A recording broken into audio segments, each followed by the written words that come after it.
And right now we are going to find out some blockchain and NFT opinions from an academic perspective.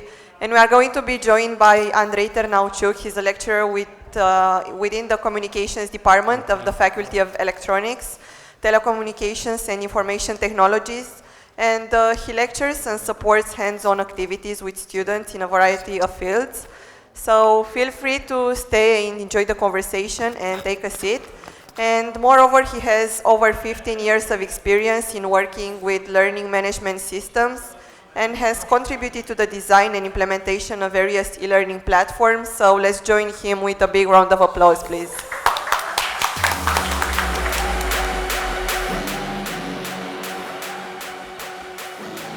For this introduction.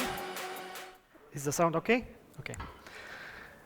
So if you are following the agenda, I am not Darius. I want to thank the organizers for accommodating this switch. Unfortunately, I will need to leave very fast. However, I want to present a different perspective because during today's discussions, a lot of different entrepreneurs and people who are very much into blockchain and their adjoining technologies have stressed the importance of trust. So, why am I here? Because as I was introduced, I come from academia. I do not develop blockchain and NFTs. However, I want to stress the importance of popularizing this technology. As I said, one of the most important things in blockchain is trust. This trust means, first of all, the trust of the algorithms used and the trust of the information, but also the trust of the people. Because if you want people to have trust in this technology, they must not fear it. And for them to not fear it, they need to know about it. So I want to present our efforts in popularizing this technology. In that very vast introduction, I want to summarize it in one word. One of my colleagues said that I'm an e-learnologist, meaning that I deal with e-learning, meaning that I help people use current technologies to learn. So, in this sea of entrepreneurs and technical guys, I want to present our efforts, the Polytechnic University of Timișoara, in adopting this technology and popularizing it in an environment where it is not actually taught. There are maybe a couple of courses, but it's not a technology that is presented and taught to students in their first years of study. Everybody must learn about blockchain by themselves. So, what are we doing to tackle that? Because we also need the public at large to feel comfortable with this technology, because whenever somebody hears about Bitcoin, they usually think about the headlines in the newspapers, Bitcoin has fallen, Bitcoin has risen, so they don't trust this. So how do we popularize this technology? Well, our efforts began a few years ago in 2021, when UPT, alongside all of these other universities, have started an early adopters wave in popularizing and, of course, piloting, actually, EBSI, the European Blockchain Service Infrastructure, which is a blockchain implementation supervised by the European Commission. What do we want to do with this blockchain? We want to find ways to use it which are very helpful, very interesting, but stay away from dirty words such as crypto. Okay? So we want to show people that all of the wonderful things that blockchain can bring are also beneficial to a lot of different scenarios. So as part of this project and the EBSI4O local implementation, we implemented a scenario where 3 different universities in Europe used blockchain technologies to exchange diplomas. So in this scenario, a real student of ours issued their Europass diploma, a bachelor diploma, which was then used to access a master's degree in Greece, and then in this scenario, which is the student is real, the scenario is simulated, The bachelor diploma alongside the master's diploma was then used to access a PhD program in a university in France. We made an actual implementation of all of these mechanisms. So we had a portal which issued into the personal wallet of the student their diploma and so on. This is an example of the diploma that the student would have received had it been a real scenario. This project ended in 2023. Currently, we are in a plethora of other projects using the same European blockchain service infrastructure. There are more than these three projects existing, but these are the ones where we are involved. All of them having to do with the extension of the blockchains of the EBSI nodes. For instance, EBSI NE comes from node extension. The DC4EU means digital credentials, which tries to show how blockchain can be used to provide digital identities, safe and unchanged digital credentials in education as well as social services. These are the two main areas where it is active. And EBSI Vector, of course, is the verifiable credentials and the extensions of the digital identity providers. This is the current status of the EBSI network. As you can see, is quite spread out among the partners of the EU. Currently in Romania, there are 2 working nodes.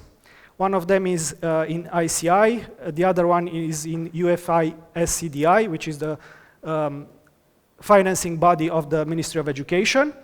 And the third one, hopefully, will be up and running by the end of this year with the Polytechnic University of Timișoara. So we are currently in the stage of installing the following node here in Romania. Aside from blockchain and the EBSI infrastructure, where we are actively trying to find new ways of using and attaining that goal of using blockchain aside from crypto, last year, due to the pandemic, with a 2-year delay, Timișoara was declared Capital of Culture in Europe. As part of that very big project, comprising of very many smaller ones, one of them, the Spotlight Heritage Timișoara, was conducted, was actually the flagship of the UPT, because we had many more. And I want to present them a little bit because as part of this project, we also issued some NFTs, and I want to present them at the end of this presentation. For Spotlight Heritage, we also had a lot of physical activities. We wanted to popularize a lot of art, digital media, and latest technologies with young people, but not only with them. We had AR, VR displays, we had virtual museums, and a lot of other innovative things. We collaborated with a lot of artists from our region, so this was part of the effort. We had a website, of course, a platform for all of the information available there, with a lot of information. We had an AR application allowing tourists or whoever wanted to walk in Timișoara and find out about some of the points of interest there, more information. We had, for instance, the overlay of an old picture over the current image in real time. We had 360 degrees virtual pictures, panoramas, which could be opened in a, even on a mobile phone or in a dedicated Oculus Rift headset, VR headset. And finally, last but not least, of course, we issued 3 NFTs as part of this project, each of them highlighting a different part of the many years we dedicated to the project. The first one is dedicated to MESIPT1, which was the first current local built computer in the 60s, I think, which was built in Timișoara, 62, it's written right there. This is the image of the building of the rectorate, but if you look closely to these dots, these represent the punch cards that were first used as programmable data that the MESIPT1, the first computer, was being used with. So this is the first example of the NFT. It is built on the Polygon side chain of Ethereum. It only costs the gas money necessary to transfer it, so, and it was realized by artist Marius Jurca. The second NFT is an overlay. I'm sorry for the detail. Hopefully you will be able to access the presentation. An overlay of all the points of interest that were defined and explained in the application and the platform and all of our efforts. There were also some street panels that tourists or whoever wanted could find out more. So the final NFT is a picture of the logo of the project, but which is formed with the pictures of everybody or almost everybody who worked on this project. So if you were to zoom in on this picture, on a higher quality, of course, you could find images with all of the people who contributed to a larger or a lesser degree in making this project come true. If you think these NFTs are interesting to you, there are 100 of them available, each of them. So none of them are still sold out. So if you think this is something you would like to collect, as I said, the Polygon network gives you access to it to the price of gas.